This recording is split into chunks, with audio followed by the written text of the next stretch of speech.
gentleman from Texas, Mr. Williams, is recognized.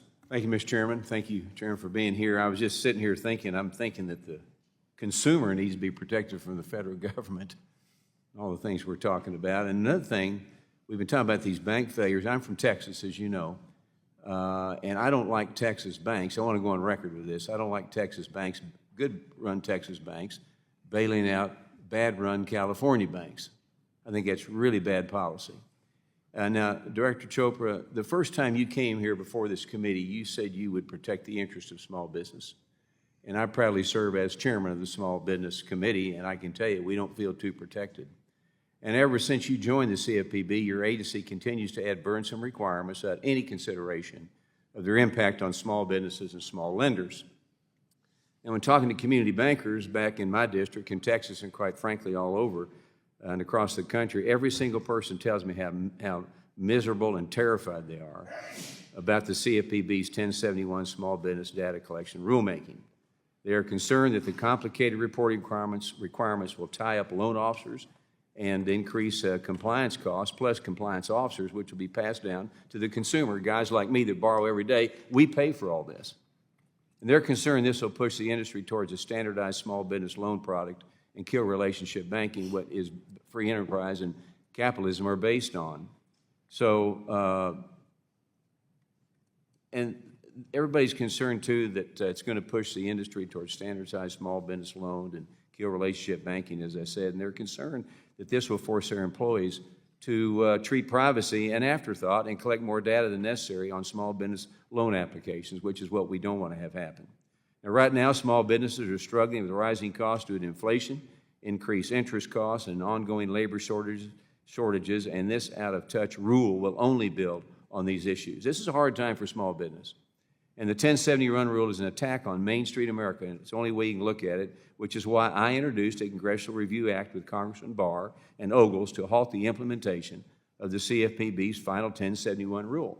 And Senator Kennedy is leading the Senate companion to this resolution, and it has the support of over 45 state and national financial associations, further proving the urgent need to block this regulatory overreach and ensure it does not take effect. It is bad business. It is bad for Main Street. It is bad for consumers.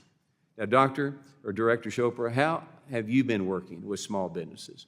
How have you been helping them to ensure that your regulations are not causing any undue burdens on our country's small business owners? How have you been doing that? Because there's real concern they don't hear from you. Well, one of the things we've done is we've focused a lot of our engagement on institutions we don't supervise. I've met with, I believe, 28 now state bankers associations that each of them have dozens of members to talk directly to me. We've done the same thing with credit union leagues. I believe we've hit 20 states in the District of Columbia. I just want to say, I take your points very, very seriously, and we tried to adjust the rule in ways that would reduce some of those costs. So let me get my time back. You don't think it creates a burden for these financial institutions? You think it eases it? We certainly publish what we believe will be some of the costs. We tried our best to figure out what are the ways in which we can limit it, and we also created and made significant changes that the smallest banks, 2,000 of them, will not have to do it. Well, I hear you completely. We don't want standardized small business lending. And it does trickle down to the consumer like me, the borrower. Let me ask you this, the CFPB's funding mechanism. We talked about at least so very little congressional oversight of the budget, and instead your budget is given to you by the Fed. There are many more court challenges out there regarding your funding mechanism, and the actions of the Bureau do not comply with the regular order, therefore creating more uncertainty in markets as everyone waits for the courts to decide.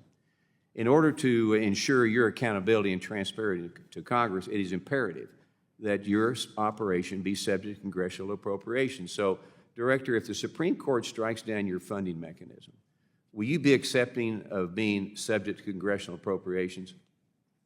Well, we will comply with any Supreme Court decision to make sure that we're following the law and doing so accordingly. We don't agree. The Solicitor General has filed a petition seeking reversal. There's conflicting opinions in the circuit courts, and we'll look forward to the result. Let me ask you a quick question now. Lastly, CFPB fined Equifax for data breach. Did you fine yourself? Well, I was not part of that. I'm happy to. But talk have you to fined more yourself or what detail. you? I'm tell you more detail. This is an insider threat, a different situation, but it's a very serious one. My time's up. I yield back. Gentleman's time is